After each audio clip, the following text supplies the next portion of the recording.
What is going on, YouTube? Joe here with Cullination Media, and welcome to the very first episode of Pokemon Omega Ruby and Alpha Sapphire Battle Spot Live. And yeah, I'm very excited for this. Haven't even completed the game yet. I'm still trying to record the LP along with these episodes, so my selection of Pokemon and items aren't necessarily the best, but we're gonna make do, and if that means some familiar faces have to come back, I'm sure you guys wouldn't mind too much. Because who doesn't like seeing some of the fan favorites, you know? Some of our favorites getting back into action. It's always good. So as we're getting started today, just a friendly little reminder in case you guys haven't done so already, and you would like to show your support to the channel and the series and all that fun stuff, you can do so by showing your support on the likes. That always helps out, and so do your comments down below. Feel free to leave your thoughts and suggestions down there. Like I said in the Wi-Fi battle that I just recorded, you may have watched that already. I don't know if it's even up on the channel, depending on how I ordered things, but Mega Manetric was a suggestion that you guys have been asking for a while, so I included it in the team. We also have a Sableye Hawlucha, which is going to be Power Herb. Sableye is really nothing fancy. In fact, I think it's the one that has Moonlight instead of Recover, so I don't know why I did that. We have Choice Scarf Diggersby, we have Sub Quiver Dance, Vion, and then we have Sharpedo with Speed Boost, Life Orb, Crunch, Waterfall, Protect, and Destiny Bond, I think is the moveset there. So we're going to reset our record and everything. We're starting off 0-0, and we're going to see how this goes because I'm a little bit frightened about the new Megas as I see a couple potential ones here. Sceptile and Gallade. And then, really, this isn't too bad. I don't see Kangaskhan's, I don't see Garchomps, I don't see Talonflames or Greninjas, so you know what? I'm pretty happy with this. Simipour, that is awesome to see. That is fantastic, actually. Then we have Malamar, we have Clefable, which could prove to be a little bit annoying depending on what kind of set it is. Hopefully it's not Minimize, hopefully it's not Cosmic Power. And then we have Electivire as well. So these are some cool Pokemon to see. Now, I guess it's just a matter of whether he wants to bring the Mega Gallade or the Mega Sceptile. Let's see, what do we want to bring? I think Diggersby would be a good addition to this team, just because Scarf U-Turn will decimate that Malamar and really do a lot of damage to Sceptile too, especially before the Mega Evolution. We'll bring the Sharpedo. The Destiny Bond could prove to be very helpful and hit Gallade on its weaker physically defensive side, so that's what we're going to go with. Listen to this music! Oh my goodness, this is incredible. I'm so happy that I'm keeping the in-game audio in. This is gorgeous. If a soundtrack could be gorgeous, this soundtrack would be gorgeous. I guarantee that. Alright, so we're starting off with Diggersby here, the beautiful shiny Diggersby, which was a gift to me from one of you guys when I reached 8K way back in the day. It wasn't way back in the day, it just seemed like a long time ago. Now, Gallade is here. He's probably going to Mega Evolve. I doubt that he's Scarfed. So I'm going to go for the U-Turn either way. I don't think an EQ would be enough to take him out in one hit. And I don't want to give up Diggersby. Oh, look at that. Beautiful Mega Gallade. That model is fantastic. I'm going to be fanboying throughout like the first 20 episodes of this series. Is that a critical hit? It is, because that did a butt ton of damage. Are you kidding me? I'll take it, though. I'll take it. We're going to have to go into Vivillon here. I'm going to predict a close combat or a Drain Punch. It ends up being the Drain Punch. There's really no reason to just sacrifice Sharpedo for no reason. There's really no reason to sacrifice Sharpedo for no reason. I don't know why I said no reason so many times. My goodness. Step your commentary game up, Joe. Stop repeating the same words over and over again. Alright, so are you going to have Ice Punch? That is the question. I'm pretty sure he gained some speed, so he might be faster. Either way, I'll go for the Sleep Powder, and it's not going to matter because there we go. Ice Punch. Poor Vivian, the Vivillon, going down in one hit. Really nothing I could do about that. I mean, I could have tried to predict that and go into Sharpedo to take a hit. But I don't know if Crunch will kill in one hit. That is the thing. Maybe I should have tried it. I feel like that would have been just unnecessarily risky, though. I'm not going to mess around with that. So what I'm going to do is I'm just going to go back into Diggersby. I know I outspeed you. And from this range, even though you got a little bit back from the Drain Punch, I still think that you're going to go down to an EQ here. Adamant Diggersby, it's huge power, and it's stab, it's all of that good stuff. And Diggersby is just a monster. He takes names and rolls heads, and Mega Gallade is no exception here, going down to that EQ. And we'll see what the second Pokemon is going to be. At least we don't have to worry about Mega Sceptile, so he probably didn't bring it. We probably don't have to worry about the Sceptile at all. He's going to go out with Simipour. Huh. I wonder if this is Scarf, the way he's bringing it in. Because EQ will definitely one-shot you. It is Scarf, and he goes for the Hydro Pump, and it misses! Are you kidding me? Are you kidding me? We are so lucky right now. We are so lucky. My opponent is probably raging over that because that just cost him the match, I'm pretty sure. Yeah, Electivire is his last Pokemon. We're going to outspeed that. We know that the Simipour was Scarfed, so, you know, no duplicate items. So this Electivire can't be Scarfed, and it's going to go down in one hit to an EQ. That really did just lose in the match. I guess the safest play for me would have been to go into Sharpedo to take the hit and then protect to try to get my speed up. But the Simipour might still outspeed anyway. So, I don't know. Either way, we're going to pick up our first victory in the first match. Although it's kind of due to a miss. But I guess there's no way to really predict what would have happened after that. If we could have saved Diggersby and switched out maybe, things could have been a little bit different, but I didn't. And that's just what happened. So we are going to continue on with another battle. We'll do one more in this episode, and we'll see if we can get everybody involved. The Sharpedo really didn't get to do anything, so we probably should bring it in this next battle. Hawlucha hasn't done anything either, and neither has Sableye. Alright, so we got somebody from Japan. I'm expecting a more OU-ish team here, I would think. Yes, that's what I was looking for. Talonflame, Goodra, Garchomp, Aegislash, Kangaskhan, which is going to be Mega, and Gengar, which also could be Mega. So it looks like the old battle spot. Nothing new, nothing exciting there. Let's see.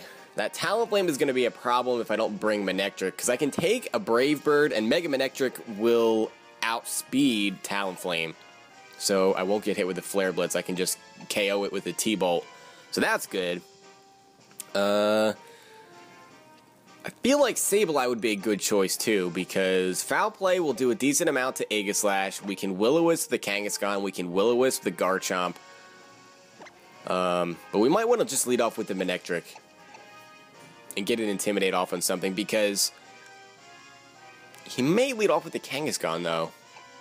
And because of the Kangaskhan, I think we need to bring the Sableye, and I'll bring the Sharpedo just in case we need to Destiny Bond something, which could be a necessity. I don't know.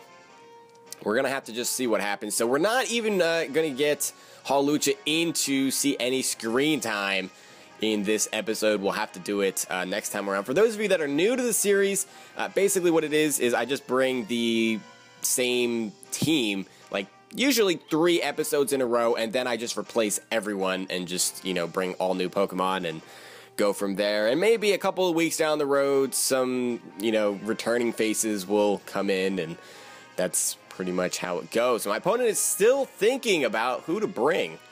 I guarantee you Talonflame is coming.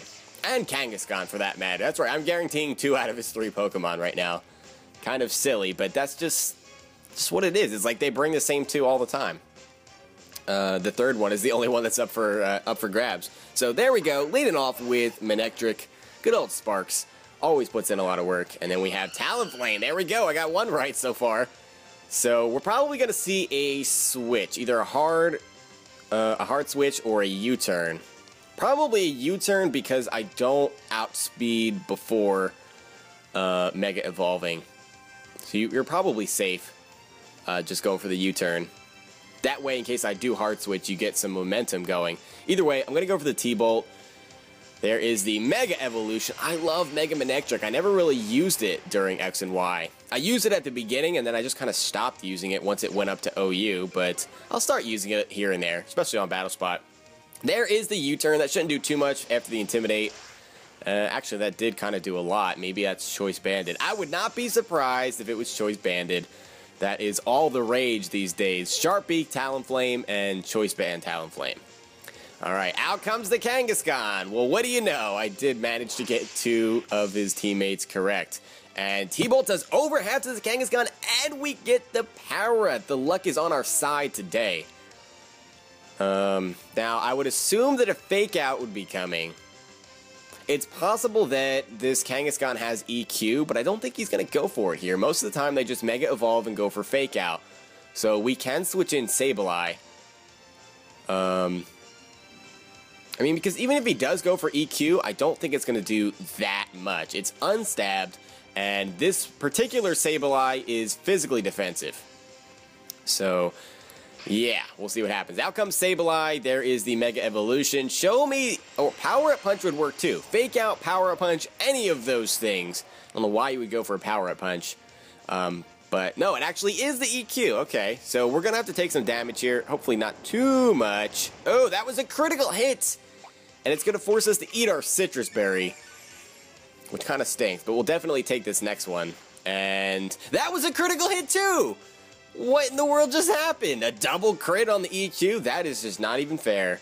We could go for a Moonlight, and I'm carrying the Moonlight because I bred this Sableye to go on a Sun team alongside Charizard Y and such. But I just decided to bring it because it happened to be the only physically defensive one that I had. The other one that I have bred with Recover instead is specially defensive. Anyway, the Foul Play takes out the Kangaskhan. We outsped thanks to the Paralysis, so it's not that big of a deal. Out comes Goodra. And our best bet here is probably just to Will-O-Wisp you to try to get some residual damage going. So I don't think Foul Play is going to do that much. So in the long run, it's probably better to get that residual damage going. We'll see what happens. But either way, there is the Willow. It connects, which is great, because that would have been bad if it missed, of course. Here comes a Draco Meteor. Maybe this is Specs. Or I guess it could be Assault Vest, too. Assault Vest Goodra is kind of a thing. Either way, our physically defensive Sableye is not taking a Draco from 55 HP. That's just not happening in any universe, as much as we want it to. But you just can't have everything that you want in life. That's just the sad fact. Alright, at this point, I want to save that Intimidate for that Talonflame. So we're going to try to get Sharpedo a kill here. And I think he's at -2 special attack. So if he's Assault Vest, I know Sharpedo is very, very frail, but I feel like we can take one. Maybe just barely. And although we could predict a switch and go for the Waterfall, predicting Talonflame to come in, Crunch hits both of them for a nice solid amount of damage, and it still stabs. So I'm not going to try to make that prediction, because if I get it wrong and go for Waterfall on Goodra, that's not going to do much. And if he is Assault Vest and he doesn't go for Draco, he goes for like T-Bolt or something, then I'm just dead. But anyway, Crunch is what we're going for, and that does a lot of damage. But it's not a kill. He goes for the Draco. He's probably Specs. So Sharpedo's going to go down here. What I should have done is I should have went for the Destiny Bond to ensure the fact that this Goodra was going to go down with us.